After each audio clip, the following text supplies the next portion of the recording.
నమస్కారం. శ్రీకర్ న్యూస్ కి స్వాగతం. ముందుగా ముఖ్యాంశాలు. తరగతి గదిలో కలెక్టర్ కీర్తి చేకూరి. మెగా పేరెంట్ టీచర్స్ డే సందర్భంగా కలెక్టర్ కీర్తి చేకూరి స్కూళ్ల సందర్శన.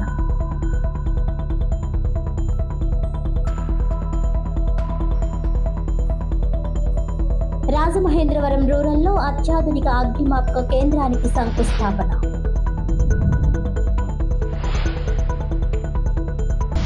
చంద్రబాబు, పవన్ ఈ రాష్ట్ర ప్రయోజనాలను మోదీకి తాకట్టు పెడుతున్నారు. వచ్చే ఎన్నికల్లో ఎర్ర జెండాలే ప్రత్యామ్నాయం. సిపిఐ రాష్ట్ర కార్యదర్శి జి ఈశ్వరయ్య పిలుపు.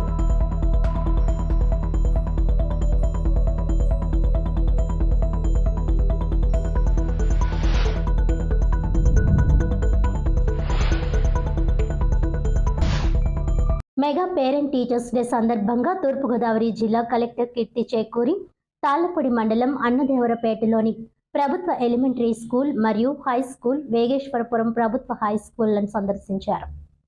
ఈ సందర్భంగా కలెక్టర్ కీర్తి చేకూరి తరగతి గదుల్లో విద్యార్థులతో, తల్లిదండ్రులతో, ఉపాధ్యాయులతో మాట్లాడి వారి అభిప్రాయాలు తెలుసుకున్నారు. కలెక్టర్ కీర్తి చేకూరి విద్యార్థులతో మాట్లాడుతూ రోజుకు కనీసం 6 గంటలు నిద్ర తప్పనిసరి, చదువులో ఒత్తిడి కాకుండా ఆసక్తి పెంచాలని, వెనుకబడిన సబ్జెక్టుకు రెమీడియల్ క్లాసులకు తప్పక హాజరు కావాలని, అర్థం కానిదేమైనా ఉంటే శిక్షకులను అడగడంలో సంకోచం వద్దని అన్నారు. ఫిజిక్స్, ఇతర సబ్జెక్టులలో మార్కులలో వెనుకబడిన నిరుత్సాహం వద్దని, మీలో ప్రతిభ సాధన చేయడం ద్వారా మెరుగైన ఫలితాలు సాధ్యమవుతాయని, ప్రతి పిల్లలో సృజనాత్మకత ప్రతిభ ఉంటుందని, దాన్ని వెలికి తీయాలని ఆ బాధ్యత తల్లిదండ్రులు, ఉపాధ్యాయులు తీసుకోవాలని అన్నారు. మీలో ఉన్న ప్రతిభ మీ భవిష్యత్తును నిర్మిస్తుందని అన్నారు. ఆత్మవిశ్వాసం, క్రమశిక్షణ కలిగి ఉండాలని, అప్పుడు తప్పక విజయం సాధించవచ్చునని ప్రోత్సహించారు. తల్లిదండ్రుల బాధ్యత అత్యంత ముఖ్యమంటూ విద్యార్థుల హాజరు, శైలి, పిల్లల అభ్యసన ప్రక్రియపై తల్లిదండ్రులు ప్రతిరోజు పర్యవేక్షించాలని అన్నారు. ప్రభుత్వ స్కూళ్లలో నాణ్యమైన బోధన వలన ప్రైవేట్ స్కూళ్లకు వెళ్లకుండా ఈ పాఠశాలలపైన ప్రజల విశ్వాసం పెరుగుతోందని, ఇందుకు ఈ పాఠశాలలే ప్రత్యక్ష నిదర్శనమంటూ అభినందించారు. మెగా పేరెంట్స్ టీచర్స్ సమావేశం వలన సానుకూల దృక్పథంతో ప్రయోజనకర చర్చలు జరిపినట్లు కలెక్టర్ కీర్తి చేకూరి తెలియజేశారు. సుమారు 2 గంటల పాటు సానుకూల వాతావరణంలో ప్రొడక్టివ్ డిస్కషన్ జరిగినట్లు కలెక్టర్ తెలిపారు. జిల్లా వ్యాప్తంగా ఒకే రోజున 1570 స్కూళ్లలో ఎంపీటీఎం నిర్వహించి 2.37 లక్షల విద్యార్థులు, తల్లిదండ్రులతో ఆయా పాఠశాలల ఉపాధ్యాయులు ప్రత్యక్షంగా పాల్గొన్నారు. కలెక్టర్ కీర్తి చేకూరి క్లుప్త సందేశం. పిల్లల భవిష్యత్తు కోసం పాఠశాల ఉపాధ్యాయులు, తల్లిదండ్రులు ప్రభుత్వ భాగస్వాములుగా కలిసి కృషి చేయాలనే ప్రభుత్వ లక్ష్యంకు ఈనాటి సమావేశం సానుకూల స్పందన లభించిందని పేర్కొన్నారు. ఇదే స్ఫూర్తితో మన తూర్పుగోదావరి విద్యారంగాన్ని రాష్ట్రానికి ఆదర్శంగా నిలుపుదామని పిలుపునిచ్చారు. ఈ మెగా పేరెంట్ టీచర్స్ సమావేశంలో SSA project director S Subhashini, MEO Nehru, ప్రధానోపాధ్యాయులు రాధిక, బాలామణి, ఉపాధ్యాయులు, ఎస్డిఎంసి సభ్యులు, స్థానిక ప్రజా ప్రతినిధులు, తల్లిదండ్రులు, విద్యార్థులు పాల్గొన్నారు.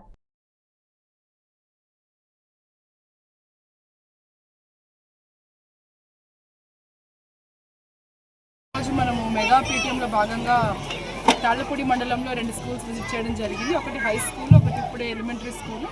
సో హై స్కూల్లో డీటెయిల్డ్గా పేరెంట్స్తో, టీచర్స్తో, పిల్లలతో కూడా మాట్లాడడం జరిగింది. పిల్లలు చాలా విషయాలు కూడా వాళ్ళ హోంవర్క్స్ గురించి, వాళ్ళ సిలబస్ గురించి, వీటి గురించి కూడా మాట్లాడడం జరిగింది. పేరెంట్స్ కూడా వాళ్ళు ఫేస్ చేస్తున్న సమస్యలు పిల్లలతో మాట్లాడడం జరిగింది. టీచర్స్ కూడా ఇష్యూస్ చెప్పడం జరిగింది. సో చాలా మంచి ప్రొడక్టివ్ డిస్కషన్ 2 hours జరిగింది. సో పేరెంట్ టీచర్ మీటింగ్ ఎలా అయితే జరగాలో అలా అందరూ కూడా ఓపెన్గా సమస్యలు చెప్పుకున్నారు. పిల్లలకు సంబంధించిన ఇష్యూస్ కానీ, చదువు గురించి కానీ అన్నీ కూడా డిస్కస్ చేసుకోవడం జరిగింది. అది ఎలా అయితే ఏ ఉద్దేశంతో అయితే మనం పేరెంట్ టీచర్ మీటింగ్ జరగాలో అలా జరిగింది. సో ఇక్కడ ఎలిమెంటరీ స్కూల్లో కూడా ఇప్పుడు అందరూ భోజనం చేశారు. ఇప్పుడు కూడా పిల్లలు ప్రైవేట్ స్కూల్స్ దగ్గర ఉన్నా సరే ఆటో పెట్టుకుని మరి వేరే ఏరియాస్ నుంచి ఈ స్కూల్కి వస్తున్నారని చెప్పారు. చాలా బాగా చెప్తున్నారు. సో ఇంకా మిగతా స్కూల్స్ విజిట్ కూడా చేసి ఇలానే అన్ని స్కూల్స్ కూడా ఉండాలని మేము కార్యాచరణ చేస్తాం. మేడం, మీరు ఐడెంటిఫై చేసిన సమస్యలు ఏంటి? రాజమహేంద్రవరం రూరల్ బొమ్మూరు పరిధిలో కేంద్ర ప్రభుత్వం నిధులు 2,25,00,000 రూపాయలతో అధునాతన అగ్నిమాపక కేంద్రం నిర్మాణం చేపట్టడం జరుగుతోందని రాజమండ్రి రూరల్ ఎమ్మెల్యే గోరంట్ల బుచ్చయ్య చౌదరి తెలిపారు. శుక్రవారం ఉదయం స్థానిక పాలిటెక్నిక్ కళాశాల ఆవరణలో నూతనంగా నిర్మించనున్న అగ్నిమాపక కేంద్రానికి శంకుస్థాపన కార్యక్రమానికి ముఖ్య అతిథిగా హాజరయ్యారు. ఈ సందర్భంగా ఎమ్మెల్యే మాట్లాడుతూ కేంద్ర ప్రభుత్వం 15వ ఆర్థిక సంఘం నిధులతో అగ్నిమాపక కేంద్రాన్ని నిర్మిస్తున్నామని, దీనితో పాటు జిల్లా అగ్నిమాపక అధికారి కార్యాలయాన్ని కూడా పై అంతస్తులో ఏర్పాటు చేసే ప్రతిపాదనలు సిద్ధం చేసి ఉన్నతాధికారులకు పంపించామని తెలియజేశారు. రాజమహేంద్రవరం పరిసర ప్రాంతాల్లో అగ్ని ప్రమాద నివారణ చర్యలను బలోపేతం చేస్తూ అవసరమైన అగ్నిమాపక పరికరాలు, యంత్రాలను సమకూర్చుకున్నామని పేర్కొన్నారు. రానున్న గోదావరి పుష్కరాలను దృష్టిలో ఉంచుకొని నదీ పరివాహక ప్రాంతాల్లో అప్రమత్త చర్యలు చేపడుతున్నట్లు తెలిపారు. మానవ వనరుల నియామకాలను పూర్తి స్థాయిలో చేపట్టి అగ్నిమాపక శాఖను ప్రజల రక్షణకు మరింతగా సిద్ధం చేస్తున్నామని చెప్పారు. అత్యాధునిక అగ్నిమాపక కేంద్రం పుష్కరాల నాటికి ప్రజలకు అందుబాటులోకి వచ్చేలా చర్యలు వేగవంతం చేస్తున్నామని ఎమ్మెల్యే గోరంట్ల బుచ్చయ్య చౌదరి వెల్లడించారు. రాజమహేంద్రవరం పరిధిలో 99% పూరిళ్లు లేకుండా పక్కా భవనాలు ఉండేలా చర్యలు తీసుకోవడంతో అగ్ని ప్రమాదాలు తగ్గే అవకాశం ఉందని తెలిపారు. రూరల్ పరిధిలో అగ్ని ప్రమాద ఘటనలు జరగకుండా ఈ కేంద్రం ఎంతో మేలు చేస్తుందన్నారు. ఈ కార్యక్రమంలో జిల్లా fire officer M Martin Luther king, ఇతర అగ్నిమాపక శాఖ అధికారులు, మండల స్థాయి అధికారులు, స్థానిక ప్రజా ప్రతినిధులు పాల్గొన్నారు.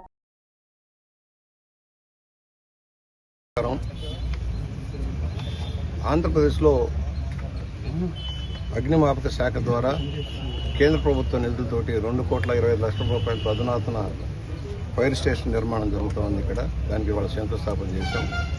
కేంద్ర ప్రభుత్వం 15th ఫైనాన్స్ నుంచి ఇచ్చిన డబ్బుతోటి కట్టడమే కాకుండా ఇక్కడ డిస్ట్రిక్ట్ ఫైర్ ఆఫీస్ కూడా కట్టాలని ఇప్పుడే నిర్ణయించాం. దాని మీద పై అంతస్తు కూడా వేయాలి, దానికి కొంత శాంక్షన్ కావాలని.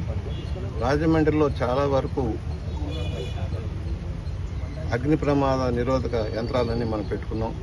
రాబోయే పుష్కరాలను దృష్టిలో పెట్టుకుని ఇంకా నదీ ప్రవాహ ప్రాంతంలో జాగ్రత్త చర్యలు తీసుకోవడం కోసం యంత్రాంగాన్ని సిద్ధం చేయాల్సిన అవసరం ఉంది. సిబ్బంది నియామకాలు కూడా జరగాల్సిన అవసరం ఉంది. ఎట్లయితే వరదల్లో లక్షణంలో ముందుంటున్న అగ్నిమాపక శాఖకి అన్ని సౌకర్యాలు అధునాతన యంత్రాలన్నీ కూడా సమకూర్చాల్సిన అవసరం కూడా ఉందని భావిస్తూ ఉన్నాం. కూడా ఈ కేంద్రంలో పాలిటెక్నిక్ కళాశాల ప్రాంగణంలో మరో అత్యాధునిక 2,20,00,000 రూపాయల భవన నిర్మాణం జరుగుతుంది. 9 నెలల్లో కంప్లీట్ అయిపోతుంది. పుష్కరాల నాటికి మొత్తం కూడా కంప్లీట్ చేసి ఈ ప్రాంగణంలో మొత్తం కూడా అన్నిటికీ అనుకూలమైన ప్రాంతం. రహదారులు కూడా హైవేకి దగ్గరగా ఉంది. అలాగే ఇప్పుడు రాజభవన్ నుంచి కేశవరం మీదకి వెళ్ళే రోడ్డు కూడా అనుకూలంగా ఉంది కనుక ఇది అందరికీ అందుబాటులో ఉంటుంది. రాజమండ్రిలో స్లమ్ లేకుండా చేయగలిగాం. చాలా వరకు ఆ పూరీలు లేకుండా 99% పూరీలు లేకుండా చేయగలిగాం. దానివల్ల గతంలో ఉన్న విధంగా అగ్ని ప్రమాదాలు తగ్గిపోయినాయి, ప్రమాదాలు కూడా తగ్గిపోయినాయి. గ్రామీణ ప్రాంతంలో జరిగే అగ్ని ప్రమాదాలకి ఇది కేంద్రంలో రూరల్ మండలానికి, రూరల్ నియోజకవర్గానికి సంబంధించిన ఈ భవనం వేగంగా పూర్తయి అందరికీ అందుబాటులో వస్తుందని భావిస్తా ఉన్నాం. దీనికి సహకరించిన అధికారులకి, దానికోసం కృషి చేసిన నాయకులందరూ కూడా అభినందించారు. భారత కమ్యూనిస్ట్ పార్టీ ఆవిర్భవించి డిసెంబర్ 26 నాటికి 100 సంవత్సరాలు పూర్తి చేసుకున్న నేపథ్యంలో దేశ సామాజిక, ఆర్థిక, రాజకీయ, సాంస్కృతిక పునరుజ్జీవనంపై కమ్యూనిస్ట్ పార్టీ ఉద్యమం చాలా ప్రధాన పాత్ర పోషించిందని సిపిఐ రాష్ట్ర కార్యదర్శి జి ఈశ్వరయ్య అన్నారు. శుక్రవారం ఉదయం స్థానిక సిపిఐ కార్యాలయంలో పాత్రికేయులతో మాట్లాడారు. ఆయన మాట్లాడుతూ దేశంలో భూ సంస్కరణలు, రాజఫరణాలు రద్దు కావాలని, కానీ ప్రభుత్వ రంగ సంస్థలు ఉండాలని చెప్పి ఇలాంటి అనేక ఉద్యమాలు చేసిన భారత కమ్యూనిస్ట్ పార్టీ డిసెంబర్ 20 తారీఖు నుంచి 20 తారీఖు వరకు జాతాలు చేస్తుందని అన్నారు. కమ్యూనిస్ట్ పార్టీ శాఖల్లో దాదాపు 3,600 శాఖల్లో సిపిఐ ఆవిష్కరణ సభలు పెద్ద ఎత్తున నిర్వహించబోతున్నామని, అదేవిధంగా జనవరి 18వ తేదీన ఖమ్మంలో పెద్ద ఎత్తున దేశవ్యాప్తంగా 5 లక్షల మంది జనాన్ని సమీకరణ చేసి ఒక నూతన రాజకీయ ప్రత్యామ్నాయ దిశగా భారత కమ్యూనిస్ట్ పార్టీ పునర్వైభవాన్ని తీసుకునే నేపథ్యంలో ఖమ్మంలో భారీ బహిరంగ సభను, అదేవిధంగా 1,00,000 మంది యంగ్ అండ్ ఎనర్జెటిక్ యూత్తో జనసేవాదళ కవాతును నిర్వహించబోతున్నాం. ఇందులో ప్రజలందరూ కూడా భాగస్వాములు కావాలని పిలుపునిచ్చారు. ఈ 100 సంవత్సరాల కాలంలో భారత కమ్యూనిస్ట్ పార్టీ సాధించినటువంటి అనేకమైనటువంటి విజయాలు అన్నీ కూడా ఈ సందర్భంగా పునశ్చరణ చేసుకుని భవిష్యత్తులో కూడా మరింత పోరాటాలకు మరింత సమాయత్తం కావడానికి ఖమ్మం వేదిక కాబోతుందని అన్నారు. ఇంకా ఈ సమావేశంలో సిపిఐ రాష్ట్ర కార్యదర్శి వర్గ సభ్యులు తాటిపక్క మధు, జిల్లా కార్యదర్శి రేఖా భాస్కర్ రావు, సహాయ కార్యదర్శి కె రాంబాబు, నగర కార్యదర్శి వి కొండలరావు, సహాయ కార్యదర్శి పి లావణ్య, సప్పారమణ, జిల్లా కార్యవర్గ సభ్యులు పి త్రిమూర్తులు తదితరులు పాల్గొన్నారు. త్యాగాలు కృషిని చేసింది. అదేవిధంగా దేశంలో భూ సంస్కరణలు అమలు కావాలని కానీ, రాజాభరణాలు రద్దు కావాలని కానీ, ప్రభుత్వ రంగ సంస్థలు మెరుగుపడాలని చెప్పి ఇలాంటి అనేక పోరాటాలు నిర్వహించినటువంటి భారత కమ్యూనిస్టు పార్టీ ఈరోజు రేపు డిసెంబర్ 20 తారీఖు నుంచి 20 తారీఖు వరకు వారోత్సవాల పేరుతో పెద్ద ఎత్తున రాష్ట్రంలో ఉన్నటువంటి కమ్యూనిస్టు పార్టీ శాఖల్లో దాదాపు 3600 శాఖల్లో సిపిఐ ఆవిష్కరణ సభలు పెద్ద ఎత్తున నిర్వహించబోతా ఉన్నాం. అదేవిధంగా జనవరి 18వ తారీఖు ఖమ్మంలో చాలా పెద్ద ఎత్తున దేశవ్యాప్తంగా ఒక 5 లక్షల మంది జనాన్ని సమీకరణ చేసి ఒక నూతన రాజకీయ ప్రత్యామ్నాయ దిశగా భారత కమ్యూనిస్ట్ పార్టీ సిపిఐ పునర్వైభవాన్ని తీసుకునేటువంటి నేపథ్యంలో ఖమ్మంలో భారీ బహిరంగ సభను, అదేవిధంగా 1 లక్ష మంది యంగ్ అండ్ ఎనర్జెటిక్ యూత్తో జనసేవదళ కవాతును నిర్వహించబోతా ఉన్నాం. ఇందులో ప్రజలందరూ కూడా పెద్ద ఎత్తున భాగస్వాములు కావాలని చెప్పి భారత కమ్యూనిస్ట్ పార్టీ సిపిఐగా ప్రజలందరికీ కూడా పిలుపునిస్తూ ఉన్నాం. సిపిఐ చండీగఢ్లో జరిగిన జాతీయ మహాసభ అనంతరం అనేక భవిష్యత్తు కర్తవ్యాలను ఇచ్చింది. ముఖ్యంగా పార్టీ భారత గడ్డ మీద 100 ఏళ్ల పండగ డిసెంబర్ 26తో 100 వసంతాలు పూర్తవుతున్నాయి. అంతేకాకుండా రాష్ట్రంలో దేశంలో పాలకులు అవలంబిస్తున్న ప్రజా వ్యతిరేక విధానాల మీద నూతన కార్యదర్శి గారు వచ్చిన తర్వాత బృహత్తర ప్రణాళిక రూపొందించారు. ప్రజల్లో వెళ్ళడానికి, ప్రజా సమస్యలపై పోరాటం చేసి మరింత పదును పెట్టడానికి అన్ని జిల్లాల్లో జనరల్ బాడీలు, జిల్లా కౌన్సిల్ సమావేశాలు వేసుకుని దశకు ముందుకు. నగరంలోని దేవస్థానాలకు నూతన డైరెక్టర్లుగా నియమితులైన వారికి క్లబ్ అధ్యక్షుడు సనపతి సత్యబాబు అధ్యక్షతన సన్మాన కార్యక్రమం ఘనంగా నిర్వహించారు. వాకస్ యోగా అండ్ లాఫింగ్ క్లబ్ స్వచ్ఛంద సేవా సంస్థ ఆధ్వర్యంలో స్థానిక ఎస్కేవిటి డిగ్రీ కళాశాలలోని ఆనంద్ గార్డెన్స్లో వృద్ధులకు వృద్ధాప్య పెన్షన్లు పంపిణీ, నగరంలోని దేవస్థానాలకు నూతనంగా డైరెక్టర్లుగా నియమితులైన వారికి సన్మాన కార్యక్రమం క్లబ్ అధ్యక్షుడు సనపతి సత్యబాబు అధ్యక్షతన జరిగాయి. ఈ కార్యక్రమానికి ముఖ్య అతిథులుగా విచ్చేసిన మాజీ కార్పొరేటర్ వాసంశెట్టి గంగాధర్ రావు మరియు కుటుంబ సభ్యులను క్లబ్ కార్యదర్శి గుబ్బల గంగా భవానీ, దాత అయిన తోట కిరణ్లను వేదిక మీదకు ఆహ్వానించి వారిని సభకు పరిచయం చేశారు. ముఖ్య అతిథులు మాట్లాడుతూ గత 15 సంవత్సరాల నుంచి నిర్విరామంగా వృద్ధులకు పెన్షన్లు అందించడం ఎంతో గొప్ప విషయంగా అభివర్ణిస్తూ ఇటువంటి కార్యక్రమాలు మరెన్నో జరగడానికి తమ వంతు సహాయ సహకారాలు అందిస్తామని సభకు తెలియజేశారు. ముఖ్య అతిథుల చేతుల మీదుగా ఒక్కో వృద్ధునకు 500 రూపాయల చొప్పున 85 మందికి 42,500 రూపాయలు అందజేశారు. అదేవిధంగా వాసంశెట్టి గంగాధర్ రావు భార్య కీర్తిశేషులు వాసంశెట్టి వరలక్ష్మి జ్ఞాపకార్థం వారి కుటుంబ సభ్యులు వృద్ధులకు అన్న వితరణ చేశారు. అదేవిధంగా పెన్షనర్ జి నారాయణమూర్తి వృద్ధులకు అల్పాహారం అందించారు. మార్కండేయ స్వామి దేవస్థానం డైరెక్టర్గా నియమితులైన సనపతి సత్యబాబు, కోటిలింగేశ్వర స్వామి దేవస్థానం డైరెక్టర్లుగా నియమితులైన తోటా కిరణ్, గుబ్బల గంగా భవానీలకు క్లబ్ సభ్యులు సాలువా కప్పి సన్మానం చేశారు. ఈ కార్యక్రమంలో బేరి రత్నాంబ, మొగల్తూరు దుర్గ, లంకె శ్రీదేవి, మావూరి రామకృష్ణ, సూరపురెడ్డి తాతారావు, ఉప్పులూరి కాశీ విశ్వనాథం, అనసూరి శ్రీనివాస్, రొక్కం అప్పారావు, రొక్కం గోపి, బొల్ల పెద్ద సత్యబాబు, గీసాల బాపూసి, సప్ప ఆదినారాయణ, బిల్డర్ చిన్న తదితరులు పాల్గొన్నారు. ఈ కార్యక్రమం అంతా క్లబ్ వ్యవస్థాపకులు పామర్తి గోపాలరావు ఆధ్వర్యంలో జరిగింది.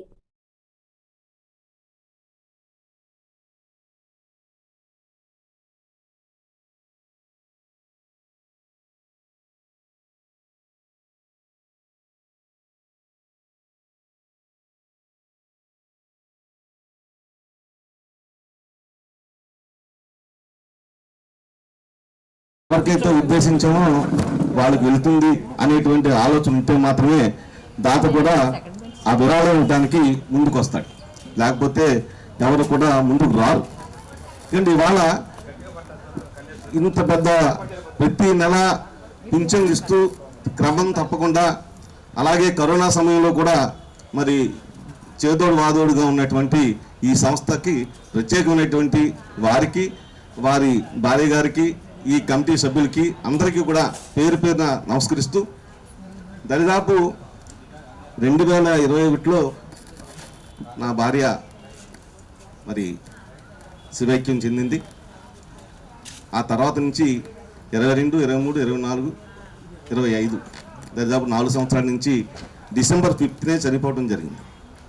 అందుకని ఆ తారీఖు కూడా నాకు బాగా ఇదైంది కదా అని చెప్పేసి ఈ సంస్థతో నేను చేసుకుంటూ, ఈ మధ్యకాలంలో మా అబ్బాయి మణిశంకర్ కూడా ఇక్కడ ఎవరికో ఇవ్వాలి అని అంటే కూడా చేసినటువంటి సందర్భం కూడా ఉంది. పింఛను చదువుకున్న వాళ్ళకి ఏదో కొంత ఇవ్వాలి అని అంటే మా చెల్లయ్య చెప్తే స్కాలర్షిప్ అది కూడా ఇవ్వటం కూడా జరిగింది. ఎందుకంటే ఇది ఒక రకమైనటువంటి సేవాభావం కలిగినటువంటి సంస్థగా మా మనసుల్లో ఉన్నాయి కాబట్టి మేము కూడా ఇక్కడికి వచ్చి నా భార్య పేరుతో ఇవాళ ఈ కార్యక్రమం చేస్తున్నాం.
పద్మశ్రీ ఘంటసాల 103వ జయంతి సందర్భంగా విక్రమ్ హాల్లో రాయుడు చంద్రకుమార్ ఆధ్వర్యంలో గీతాలను ఆలపించారు.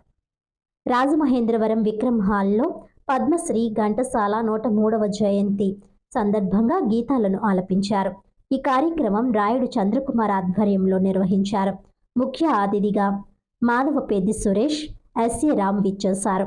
ఈ కార్యక్రమంలో సంగీత సంస్థల ఐక్యవేదిక అధ్యక్షులు బర్ర సుబ్రహ్మణ్యం, సంగీత సంస్థల ఐక్యవేదిక సలహాదారులు శ్రీహరి, రాకా సంస్థ జీవి రమణ, ఆదిత్య ప్రసాద్ తదితరులు పాల్గొన్నారు.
మహానుభావులు ఘంటసాల వెంకటేశ్వరరావు గారి 103వ జయంతి రోజున మన రాజమండ్రిలో ఉండడం నాకు చాలా సంతోషం.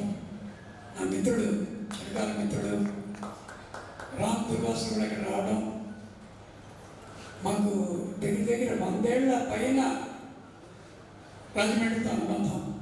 1937లో మా అమ్మగారి పెళ్లి ఇక్కడే అయింది. ఆ పెళ్ళి అయిన తర్వాత మాధవపల్లి సత్యం గారి పెళ్ళి, మా చిన్నమ్మ గారి పెళ్ళి కూడా ఇక్కడే. ఆ పెళ్లిలోనే 12 ఏళ్ల పిల్ల ఎస్ జగన్ గారు, అప్పుడు తను నాకు వరుసగా అక్కాయ ఉంది, ఇప్పుడు ప్రోగ్రాం పెట్టడం. మా మామగారు ఎక్స్ మున్సిపల్ కమిషనర్ ఇక్కడ ఎస్జే సుందరరావు గారు, మా బావగారు ex MP Undavalli Arun Kumar. So మా మేనమామ ఇక్కడే. సో అందుకని రాజమండ్రి అంటే నాకు ప్రత్యేకమైన అనుబంధం.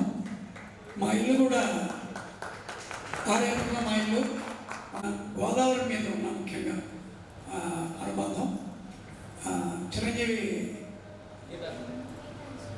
గీతాంజలి, మరి ఒక పాటకే నువ్వు అంత రొప్పుతున్నావే.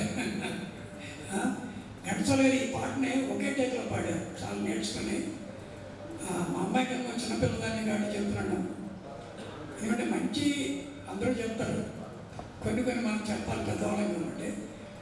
నువ్వు కొంచెం కనీసం 10 కిలోజీలు బరువు తగ్గితే ఇంకా నాట్యం కదా నువ్వు చేసేది. ఐటీ ఇంజనీర్స్ రావాలా, పెద్దలో పనులు మ్యూజిక్ రేట్కి ఇబ్బంది లేదు. అందుకని ఈసారి నెక్స్ట్ నైట్ నేను చూసినప్పుడు అదొకటి టెంపో, ఒక టెంపో ఉంటుంది పాటకి. లయ శృతి అనేవి మాతాపితలు ఓ పాటకి. శృతి మీకు అక్కర్లేదు, ఎందుకంటే మీరు ఇది కాదు, బట్ టెంపో అనేది చాలా ఇంపార్టెంట్. నేను యాజ్ ఏ మ్యూజిక్ హిటర్ అది మీరు టెంపో అనేది మీరు అమ్మాయికి లయ ముఖ్యంగా అది లయ బాగా అమ్మాయికి నేర్పించండి మీరు. అంతమించి ఏం లేదు, చాలా సంతోషం. మా గారిని ఎప్పుడు ఎన్టీ రామారావు అంటాను, అక్కిన నాగేశ్వరమ్మ శ్రీహరి, నాగయ్య గారు ఎవరంటే జిత్మోహన్ మిత్ర నాగయ్య గారు. నాగయ్య గారితో గోళ్ళు ఆడేవాడు చిన్నప్పుడు. సో ఈ రోజున అందరూ మన పాత స్నేహితులు, వెళ్ళిపోయిన పాత కుర్చీలు అందరూ ఇక్కడ ఉండడం. విక్రమ్ హాల్ మాత్రం ఏం మారదు, చక్కగా అలాగే ఉంటుంది. మన ఘంటసాల గారిని చూసిన అనుభూతి, ఘంటసాల పాటలు కదా ఇక్కడ పెట్టడమే కరెక్ట్. ఎందుకంటే రంగులు కూడా వేరు కాబట్టి ఇదే కరెక్ట్. ఘంటసాల గారు రంగు వేయలేదు కదా ఇప్పుడు, అందుకని ఇదే కరెక్ట్.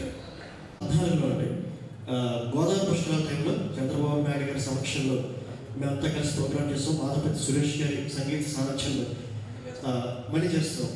నెక్స్ట్ ఇయర్ సార్ 27లో. సో మరొకసారి ఉద్భవమనే గోదావరి ఇలాంటి పాటలన్నీ కూడా పాడుతూ, అలాగే మాధవపతి సురేష్ గారు అద్భుతమైన పాట ఆ రోజు ఆదిత్య తీర్చిన మీ అందరూ గుర్తుండి ఉంటుంది, శ్రీతుంబురు నాదామృతం. దద్దరిల్లిపోయింది ఆ రోజు స్టేజ్ అసలు. మళ్ళీ ఇంకొకసారి భైరవ. సో అలాగా చేయాలని ఈరోజు ప్రత్యేకంగా ఈ కార్యక్రమానికి నన్ను కూడా ఆహ్వానించినందుకు నా సోదర సమానులు, మిత్రులు రాయుడు గారికి నా ప్రత్యేక ధన్యవాదాలండి. Thank you so much. Last week 10 days back Thyagaraya సభలో నా ఒక ఈవెంట్ చేశారనమాట. అప్పుడు రాయుడు గారు అప్పటికప్పుడు వచ్చారైనా వచ్చి కాసేపు కూర్చొని వేదన భవిష్యత్తు గోదావరి పాట పాడినప్పుడు కరెక్ట్గా వచ్చారనమాట. So thank you so much sir. So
దివ్యాంగులకు మేలు చేస్తూ 7 వరాలు ప్రకటించిన ముఖ్యమంత్రి చంద్రబాబు నాయుడికి రాజమండ్రిలో దివ్యాంగులు కృతజ్ఞతలు తెలియజేస్తూ ఆయన చిత్రపటానికి పాలాభిషేకం చేశారు.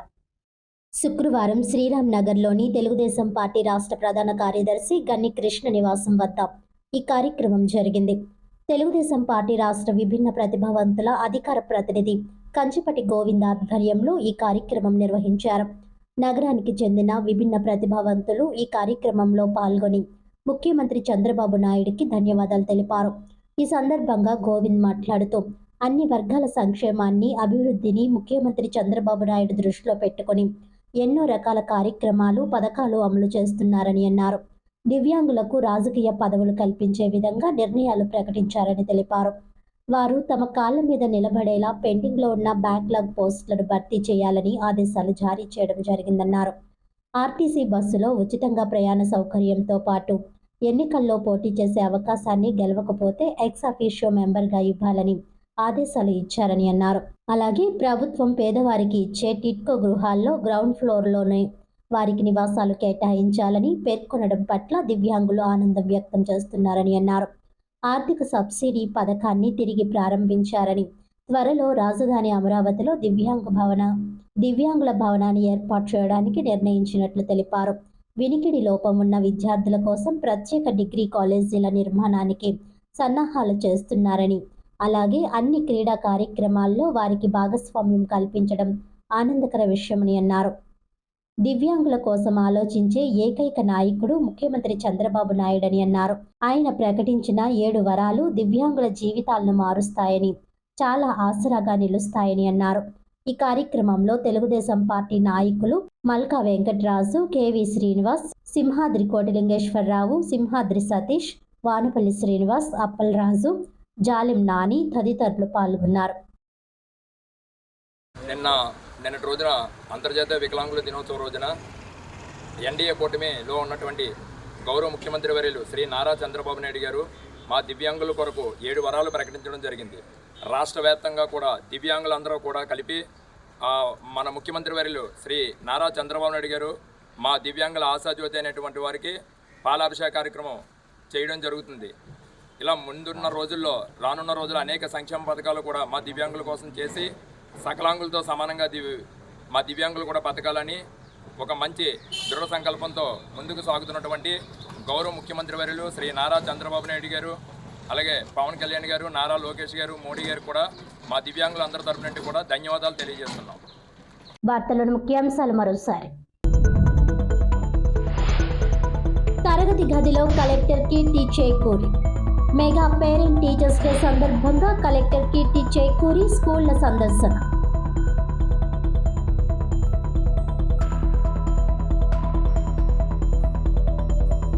రాజమహేంద్రవరం రూరల్లో అత్యాధునిక అగ్నిమాపక కేంద్రానికి శంకుస్థాపన.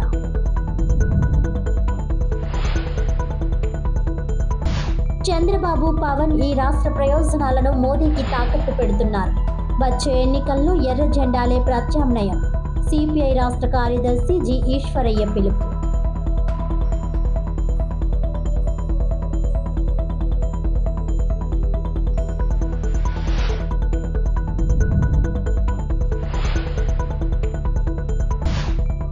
ఈనాటి వార్తలు ఇంతటితో సమాప్తం. తిరిగి వచ్చే బులెటిన్లో మళ్ళీ కలుద్దాం. అంతవరకు సెలవు. నమస్కారం.